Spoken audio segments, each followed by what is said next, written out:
Amortizer ima ulje unutra. I šta treba sad napraviti? Ništa. Zavariti? Može sam rupu se ovu zavariti što je na njemu. Da ne vuče. Jer ti njega kad stisneš i pustiš on napravi. Sad će se prevrnuti ovo.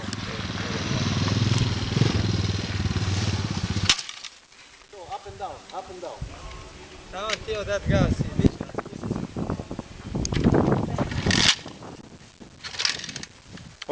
Odmah ga izve. Bud nervozan.